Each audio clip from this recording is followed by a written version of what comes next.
주가 인도하는 대로 주와 같이 가겠네. 한 걸음 한 걸음 주 예수와 함께 날마다 우리 걸어가리.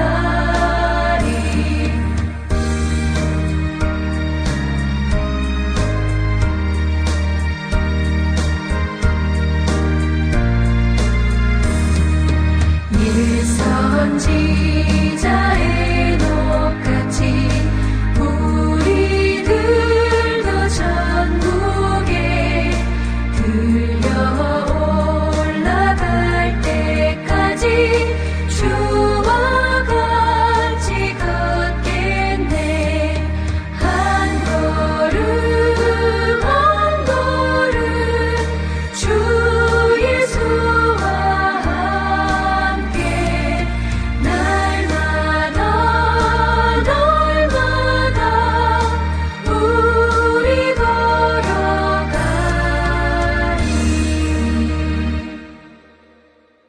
사사기 21장 8절에서 15절까지 말씀 한 절씩 교독하시고 마지막 절을 함께 읽겠습니다. 8절 제가 먼저 읽습니다. 또 이르되 이스라엘 지파 중 미스바에 올라와서 여호와께 이르지 아니한 자가 누구냐 하고 본즉 야베스 길르앗에서는 한 사람도 진영에 이르러 총에 참여하지 아니하였으니 야베스 길르앗 주민이 하나도 거기 없음을 보았습니다. 회중이 큰 용사 12,000명을 그리로 보내며 그들에게 명령하여 이르되 가서 야베스 길르앗 주민과 부녀와 어린아이를 칼날로 치라. 너희가 행할 일을 모든 남자 및 남자와 잔여자를 진면하여 바칠 것이니라 하였더라. 그들이 야베스 길르앗 주민 중에서 젊은 처녀 400명을 얻었으니 이는 아직 남자와 동침한 일이 없어 남자를 알지 못하는 자라. 그들을 실로 진영으로 데려오니 이곳은 가나안 땅이더라. 온 회중이 림몬 바위에 있는 베냐민 자손에게 사람을 보내어 평화를 공포하게 하였더니 그때 베냐민이 돌아온지라. 이에 이스라엘 사람이 야베스 길르앗 여자들 중에서 살려둔 여자들을 그들에게 주었으나 아직도 부족하므로 백성이 베냐민을 위하여 뉘우쳤으니 이는 여호와께서 이스라엘 지파 중에 한 지파가 빠지게 하셨음이더라. 아멘. 오늘은 하나님 없는 뉘우침 2편으로 하나님 없이 옳음을 만드는 사람들이라는 제목으로 하나님 말씀 전하려고 합니다. 어제 우리는 사사기 21장 1절에서 7절 말씀으로 하나님 없는 뉘우침 1로 눈물은 있었지만 책임은 없었다라는 주제를 나누었죠. 오늘은 그 이후의 본문에서 보여지는 하나님 없는 뉘우침, 하나님 없이 옳음을 만드는 사람들이라는 주제를 나누려고 하는데요. 또 우리 토요일 주일에는 첫 시간 기대가 없고 해서 토요일 주일 본문으로 이렇게 다 오늘 21장 전체를 다 뒷부분 전체를 다 다루고 사사기를 오늘 이 시간에 마무리하고 주일과 또 월요일부터는 룻기를 읽어가려고 합니다. 그래서 어제 우리는 눈물은 흘렸지만 책임을 지지 않으려는 그런 하나님 없는 뉘우침을 살펴보았습니다. 오늘은 15절까지는 거의 같은 패턴으로 이야기가 진행되어지고 15절 마지막 절에 오늘 읽은 마지막 절에 보니까 백성이 베냐민을 위하여 뉘우쳤다라고 기록해 놓았습니다. 하지만 실제로는 그들이 이 문제를 해결하는 방법을 보니까 하나님 없는 자신들만의 좀 회개한 어떤 옳음을 만들어내어서 이것을 지키면 아무 문제가 없다라고 말합니다. 그런데 사실 보면 문제가 없어진 게 아니고 또 다른 죄를 짓는 또 다른 문제를 더 일으키는 그런 모습을 볼 수 있습니다. 그래서 오늘 15절부터 우리 8절에서부터 마지막 25절까지 내용들로 말씀을 보려고 하는데요. 먼저는 8절에서 15절 말씀에 보면 이제 없어지기 일보 직전인 그런 베냐민 지파에 남은 600명의 남자를 위해서 어떻게든 이 문제를 해결하려고 고심을 하다가 그리고 또 이 문제의 책임을 누구에게 물을까 그렇게 궁리를 하다가 이 이스라엘 백성들이 자신들의 총회에 참석하지 않은 야베스 길르앗 성읍들을 발견하게 되어집니다. 아무도 거기서는 지금 이 총회에 오지 않았다. 그리고 10절에 보니까 회중이 이스라엘 전체 회중이 큰 용사 12,000명을 길르앗 야베스로 보내서 남자를 알지 못하는 젊은 처녀 400명만 남기고 야베스 길르앗 성읍에 있는 모든 사람들을 다 죽여버립니다. 이게 거의 목적을 이루기 위해서라면 수단과 방법을 가리지 않는 그런 모습을 보여주고 있죠. 그러니까 하나님 없이 어떤 문제를 해결하려니까 또 다른 실수를 범하고 또 다른 죄를 짓게 된다라는 겁니다. 그리고 우리도 종종 지금 이 모습을 또 비슷한 모습을 경험하게 되어지죠. 지금 내 앞에 일어난 어떤 문제, 또 이 상황만 정리된다면, 이 문제만 해결할 수 있다면 그런 어떤 다급함을 가지고 코앞에 닥친 문제를 해결하기 위해서 수단과 방법을 가리지 않을 때가 우리에게도 있죠. 그런데 그렇게 문제를 해결하면 그렇게 급급해서 또는 그 문제를 해결하기 위한 목적만 가지고 어떤 것을 해결하게 되어지면 또 다른 문제를 만들 수 있음을 우리가 잊지 말아야 합니다. 또 한 가지 말씀을 제가 준비하다가 이스라엘 백성이 하나님의 뜻을 물을 때 오늘 19장에서도 그렇고 20장, 21장에서도 말씀을 보면 하나님의 뜻을 물을 때 막 금식도 하고 번제도 하고 화목제도 드렸습니다. 그런데 그 금식하고 번제하고 화목제 드렸다라는 기록을 보다가 제가 문득 이런 생각이 들었습니다.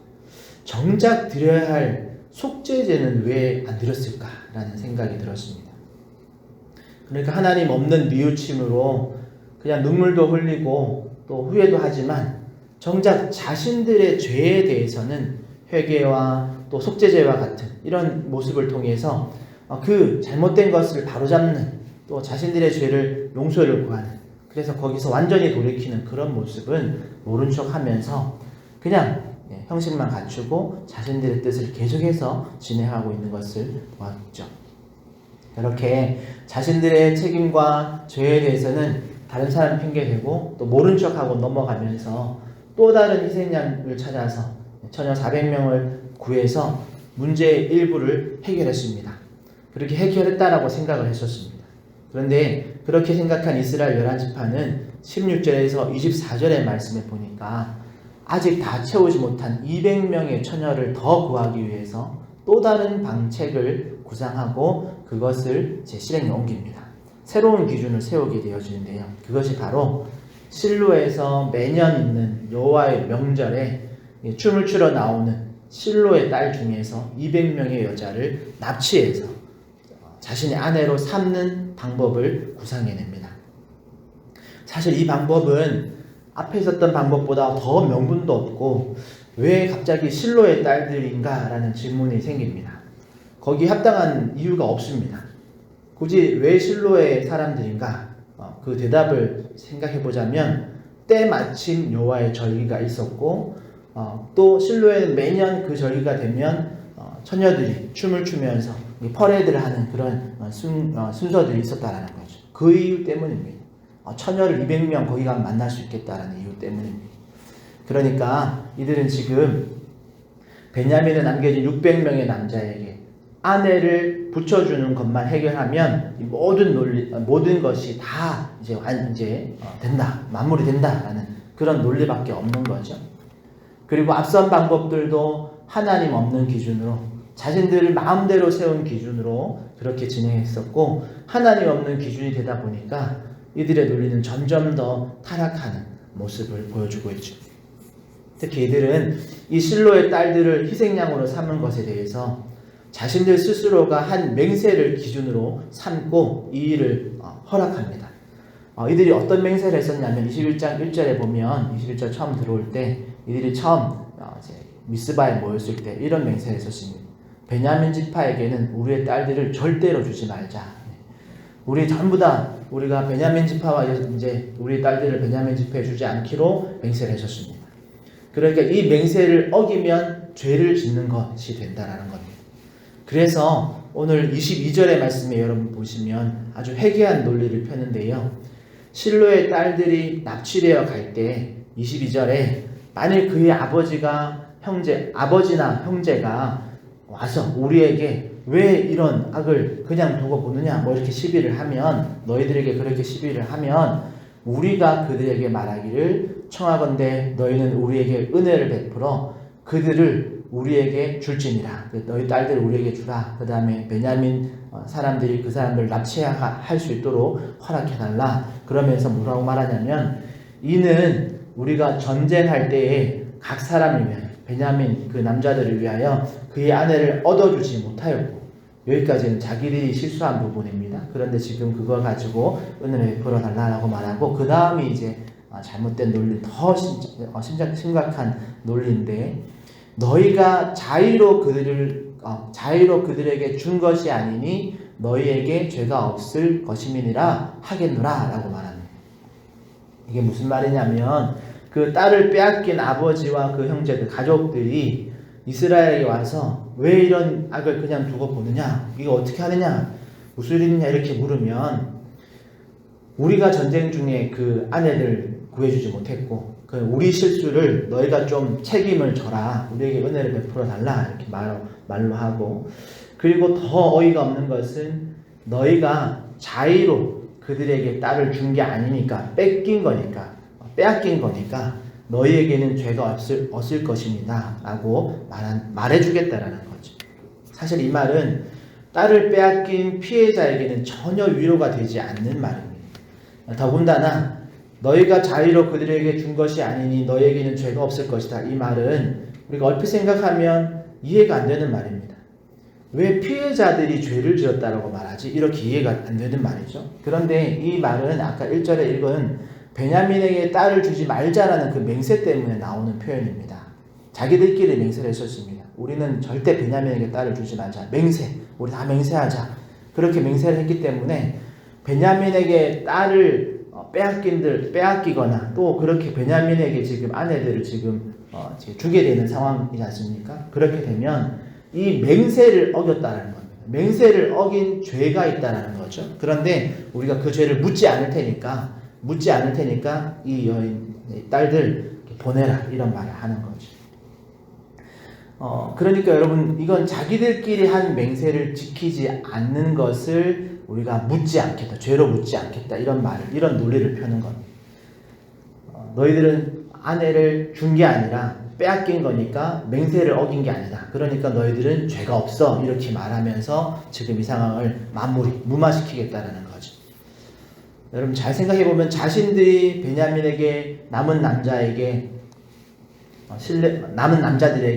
실로에 가서 너희들 아내 납치해서 뺏어라, 그렇게 방법을 제시해 놓고, 딸들을 빼앗긴 실로의 아버지들에게는 납치당한 거니까 너희들이 맹세를 어긴 게 아니다, 스스로 준 게 아니니까, 빼앗긴 거니까 너희들은 맹세를 어긴 게 아니다, 그러니까 너희들은 죄가 없다, 그러니까 괜찮아 하고 이렇게 말하겠다라는 거죠. 이거 사실 제가 지금 설명하면서도 앞뒤가 전혀 안 맞는, 그냥 자기들이 한 맹세를 지키기 위해서, 그리고 자기들이 한 맹세를 지키면 괜찮다라고 이 모든 사건들을 무마하고 있는 거죠. 그러니 결국 하나님 없는 뉘우침은 하나님 없는 또 다른 어떤 옳음을 자기들 마음대로 규정해서 만들고, 그걸 지키면 괜찮다 하고 덮어버리는 것, 그런 결국을 맞이하게 되는 겁니다. 그리고 이 논리를 조금 다른 표현으로 바꾸자면 이렇게 말할 수 있습니다. 지금 이스라엘 총회는 우리가 지금 이 회의에서 죄 있다고 하면 죄가 있는 거고, 우리가 죄 없다고 하면 죄 없는 거야, 이렇게 이제 주장을 하고 있는 거죠. 하나님의 법이 기준이 아니라, 그 법은 온데간데 없고 우리가 총회에서 결의한 것이 곧 법이다, 그게 곧 진리다, 그거 어기면 죄고 그거 안 어기면 죄가 아니다, 이렇게 주장하고 있는 겁니다. 그런데 이 모습이 낯설지 않죠. 여러분, 우리도 이럴 경우들이 있습니다. 하나님이라는 그 기준을 빼버리고 우리가 정한 기준으로 문제가 없으면 그런 문제 없는 거야. 반대로 우리가 정한 법을 가지고 그 법을 어기면 그건 너가 죄를 지은 거야, 죄값을 치러야 해, 이렇게 말하고 있다라는 거죠. 자신들만의 논리를 가지고 자신들을 정당화할 때가 있다라는 거죠. 결국 하나님 없는 신앙은 이렇게 흘러가기 쉽습니다. 자기의 기준, 또 자기들만의 기준을 만들고 그 기준을 붙들고는 정작 하나님의 말씀은 무시해버리기 쉽다라는 거죠. 그러다가 25절에 사사기의 결론처럼 마무리됩니다. 그때 이스라엘의 왕이 없었으므로 사람이 각기 자기 소견에 옳은 대로 행하였더라. 여러분, 사실 이게 얼마나 큰 비극인지 여러분 이해가 되시나요? 왕이 없으니 나를 통제할 사람도 없고 우리를 통제할 사람도 없으니 그냥 내 마음대로 할 수 있는 자유가 생긴 걸까요? 아닙니다. 여러분, 기준이 없어지고 내가 기준이 되면, 또 각자가 기준이 되면 나는 이렇게 생각한다, 나는 이게 맞다라고 본다, 그게 모든 사람들에게 다 동일하게 그렇게 주장할 수 있게 되면, 문제는 그렇게 모든 사람이 옳다라고 이렇게 해버리면 결국 아무도 틀리지 않았다라는 말이 됩니다. 그리고 그 결과는 혼란이 되고 인간의 악한 본성이 서로를 죽이고 서로를 파괴하는 것도 그건 네 생각이니까 네 뜻이니까 옳다, 이렇게 문제 없음으로 다 덮어지게 되어집니다. 여러분, 결코 그것은 정의를 구현하는 것도 아니고 옳음을 바르게 세우는 것도 아닙니다. 목적을 위해서는 수단과 방법을 가리지 않게 되어지죠. 목적을 달성하는 것에만, 목적을 달성할 수만 있다면 그 모든 과정이 아무 문제 없다 이렇게 되어버린다는 겁니다. 그렇게 하나님 없는 옳음을 만들어가는 사람들, 이것이 하나님 없는 뉘우침의 끝입니다. 사랑하는 성도 여러분, 사사기의 끝에서 이스라엘의 무너진 이유는 명백합니다. 죄 때문이 아니라 기준이 없어졌기 때문에 그렇습니다. 성경의 기록자는 이것을 왕이 없었기 때문이다 라고 표현하는데요, 이들은 지금 여호와 하나님이라는 그 이름은 불렀지만 하나님의 말씀은 버린, 그리고 자기 맹세는 지키지만 하나님의 맹세는 다 잊어버린 그런 모습의 이야기로 끝납니다. 하나님 없는 기준은 여러분 결국 우리를 자기 오름 속에 가두어 버립니다. 그러기에 지금 우리에게 필요한 것은 내가 옳다고 생각하는 그런 내 기준이 아니라 하나님이 옳으시다, 하나님의 말씀을 기준으로 삼는 이 지혜가 우리 가운데 필요한 줄 믿습니다. 여러분, 뉘우침과 회개는 눈물과 같은 어떤 감정적인 동요로 그쳐서는 안 됩니다. 금식과 예배로 형식을 지켰다고 만족해서도 안 됩니다. 나만의 또 다른 어떤 옳음을 만들어서 이 정도면 하나님도 이해하실 거야 라고 그 모든 것들을 무마해서도 안 됩니다. 여러분, 진정한 뉘우침과 회개는 하나님께로 돌아가고 우리의 기준을 하나님의 말씀으로 바로 세우는 것인 줄 믿습니다. 왕이신 하나님의 통치가 우리의 마음의 중심에서부터 이루어질 때 우리를 선으로 이끄시는 하나님을 경험하게 될 줄 믿습니다. 그러게 소망하기는 오늘 우리는 하나님을 모르고 하나님이 없는 세상 속에서 살아가지만 먼저 우리 안에서 하나님의 통치가 이루어지는 그런 은혜가 있기를 축복합니다. 그러기 위해서 주님만이 나의 왕이십니다. 주님의 통치가 나에게 임하고 주님의 말씀이 우리 공동체의 기준이 되게 하여 주시옵소서 라고 기도하는 저와 여러분 되시기를 축복합니다. 그래서 오늘 하루도 주님의 통치를 따라서 하나님의 나라의 백성답게 살아가는 우리 하정초연교회 모든 성도님 되시기를 예수님의 이름으로 축복합니다. 기도하겠습니다. 하나님 감사합니다. 오늘 사사기의 마지막 마무리를 보면서 여러 가지 많은 일들을, 또 실수들을, 그런 죄악들을 또 치르고 나서 그것을 회개하기보다는 그것을 또 다른 방법으로 하나님이 아닌 기준, 또 다른 기준, 자신들만의 기준으로 그것을 기준 세워서 문제 없다라고 덮고 넘어가려고 하는 정말 왕이 없는 하나님을 잃어버린 그런 이스라엘의 모습을 보았습니다. 하나님, 오늘 우리는 그런 죄악 가운데, 그런 실수 가운데 넘어지지 않게 하여 주시고, 그러기 위해서라도 하나님 우리의 삶 속에서 우리의 마음의 중심의 왕자의 오직 하나님의 말씀, 하나님을 모시는 우리들을 다 되게 하여 주시옵소서. 하나님의 통치하심, 하나님의 그 구속하심, 우리를 하나님께 묶어두시는 그 하나님의 구속하심을 우리가 불편해하는 것이 아니라, 결코 우리의 자유가 뺏긴 것이 아니라 그 하나님의 보호하심 아래에 있을 때에 우리가 가운데 진정한 평화와 진정한 자유가 주어짐을 잊지 않게 하여 주시옵소서. 그러게 하나님, 우리가 오직 주님만이 나의 왕이 되십니다. 주님의 통치가 우리 안에, 내 안에 아버지 하나님 이루어지기를 원합니다. 그런 믿음을 가지고, 그런 간구를 가지고 오늘 하루도 주님을 의지하게 하시고 주님을 따라가게 해주시고 주님과 함께하는 우리 모든 성도들 되게 하여 주시옵소서. 이렇게 우리 한 사람 한 사람을 주님께서 우리의 왕 되어 주셔서 우리 인도하여 주실 것을 믿고 감사하며 예수님의 이름으로 기도합니다. 아멘. 하늘에 계신 우리 아버지여, 이름이 거룩히 여김을 받으시오며 나라의 임하옵시며 뜻이 하늘에서 이룬 것 같이 땅에서도 이루어지이다. 오늘날 우리에게 일용할 양식을 주옵시고 우리가 우리에게 죄 지은 자를 사하여 준 것 같이 우리 죄를 사하여 주옵시고 우리를 시험에 들게 하지 마옵시고 다만 악에서 구하옵소서. 대개 나라와 권세와 영광이 아버지께 영원히 있사옵나이다. 아멘. 말씀을 듣고 기도하실 때에 우리가 하나님의 통치받는 하나님의 우리의 왕으로 삼는 오늘 하루 되게 해달라고 기도하시고 이렇게 하나님의 통치 아래에서 우리가 순종하며 주님의 뜻을 이루어가는 우리를 다 되게 해달라고 여러분 주변의 이웃들과 또 우리 새로운 우리 성도들을 위해서 또 우리 하나님께서 우리 교회 가운데 누군가 또 은혜 베풀어 달라고 특별히 오늘 금요일인데요. 토요일 날 있을 전도팀을 위해서 주일 예배를 위해서 여러분 개인 기도 제목 가지고 주님 한번 찾고 통성으로 기도하며 나가겠습니다.